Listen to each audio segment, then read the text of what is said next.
kulanti waxaan wanaagsan daawadayaal meel kastoo aad joogtaan ku soo dhawaada warka galka wararka qodobada aan idinku haynana waxaa ka mid ah banaanbax ballaaran oo ka dhacay magaalada Jigjiga oo looga soo horjeedo gabar lagu magacaabo Juweeriye Maxamed Ibrahim Subcis oo shalay ku geeriyootay rasaas uu furay askari ka tirsan ciidamada federaalka dowladda Itoobiya oo gacanta ku haya ammaanka garoonka diyaaradaha ee magaalada Jigjiga.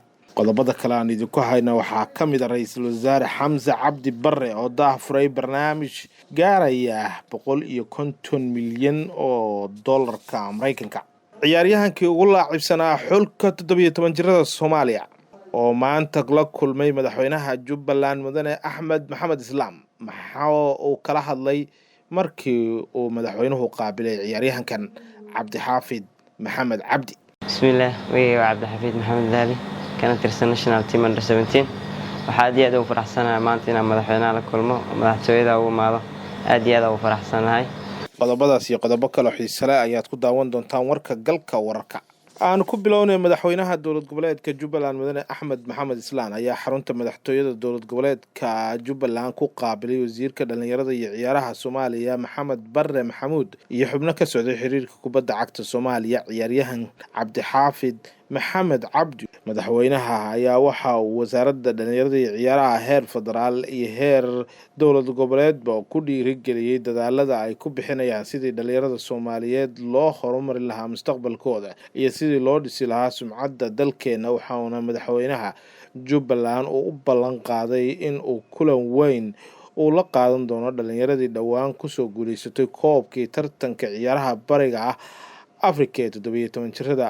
Cabdi Xaafid oo la hadlay warbaahinta markii kulanka madaxweynaha Jubbaland ay la yeesheen wafdiga uu la socday ayaa ka hadlay waxyaabaha uu kala hadlay madaxweynaha Jubbaland Mudane Axmed Maxamed Islaam. bismillaah weeyay Cabdi Xaafid Maxamed Daali كانت international team under 17 waxaad aad ugu faraxsanahay maanta inaan madaxweynaha la kulmo madaxtooyada ugu maado aad ugu faraxsanahay.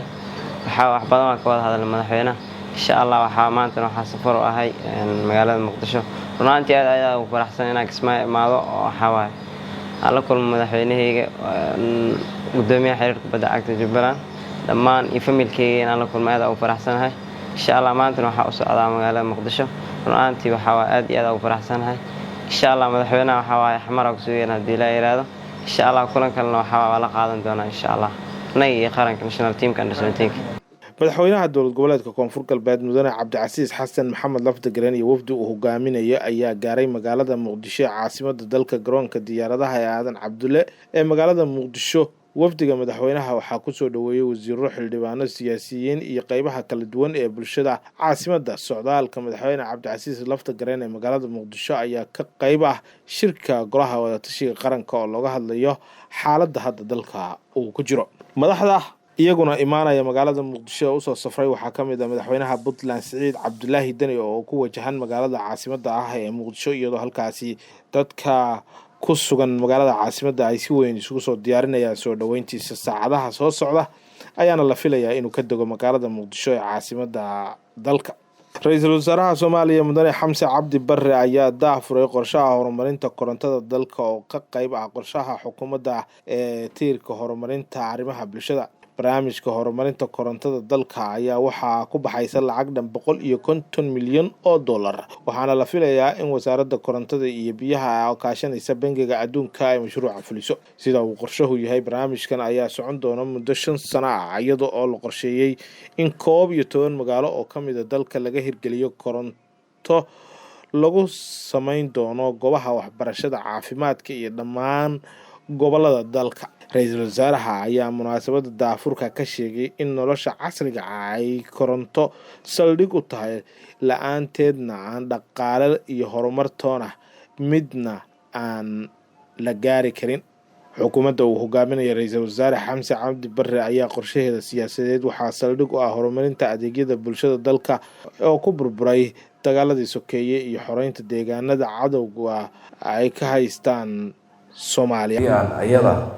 aan la adeegsanin marka inaynu maanta halkaa marayno waa mahad ilaahay meel fiican baan maraynaa markaad sector kasta aragto oo sectorada dowladda ka mid ah institutionska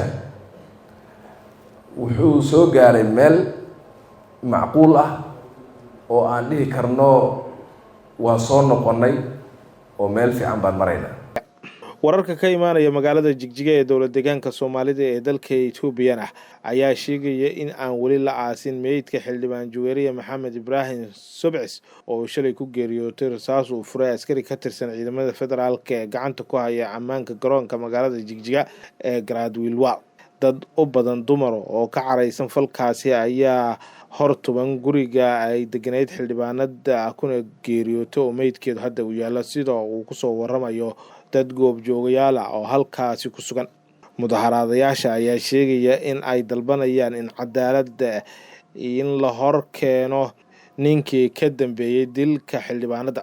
gabadha xildhibaanada ahayd ee la dilay iyada oo garoonka ka baxaysa ee aan raaligelin laga bixin ee aan weli ninkii dilay cadaaladda la hor keenin. waxa aan rabnaa in raaligelin laga bixiyo ninkii dilana cadaaladda la hor keeno. waxaan rabnaa in cadaaladda naloo hor keeno ayay tiri mid ka mid ah haweenka dibadbaxa ka dhigayay guriga ay deganayd xildhibaanada geeriyootay. haweeney kale ayaa cod dheer ku tiri iyadana Juweeriye cadaalad ayay u baahan tahay lamana aasiyo. Juweeriye Maxamed Ibraahim Subcis ayaa ahayd xildhibaanad heer deegaan ah oo laga soo doorto degmada Daratoole ee gobolka Doolo.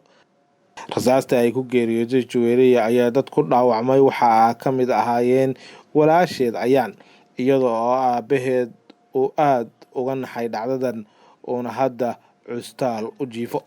madaxweynaha dowlad deegaanka Soomaalida Mustafa Maxamed Cumar oo fariin gaaban soo dhigay bartiisa Facebook ayaa sheegay in ay muhiim tahay in laga wada hadlo sidii looga hortagi lahaa falal noocan oo kala ah sidii aysan dib ugu dhici lahayn.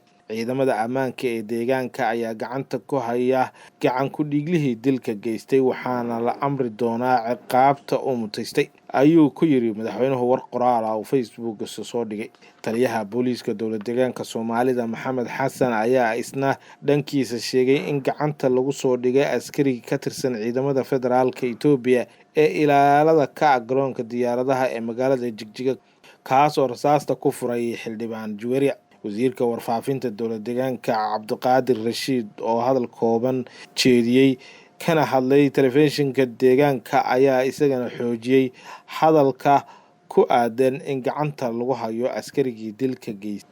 intaas ayuu ku egyahay daawadayaal warkii aad kala socoteen channelka galka wararka. waxaa idiin soo jeedinaya anigoo Axmed Cabdi Maxamed. inta aan dib ugu kulmayno waxaan leeyahay sidaas iyo nabadgelyo.